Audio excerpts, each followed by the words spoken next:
ராஜா அண்ணாமலைபுரம்னு ஒரு இடம் இருக்கு. அந்த ஊரை ஆரியபுரம் அப்படின்னு மாத்தினாங்க.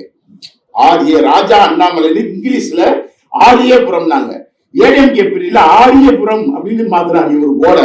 நான் தான் கத்தின சன் டிவில, அடே அப்புறம் திராவிடபுரம்னு பக்கத்துல இருக்காது, ஆரியபுரம் மாத்தாதான் ராஜா அண்ணாமலைபுரம் அப்படின்னு சொன்னதுக்கு பின்னாடிதான் எடப்பாடி காதுல விழுந்து அதுக்கு முன்னாடி அது போடவே மாத்தினாங்க. மறந்துல வைக்க.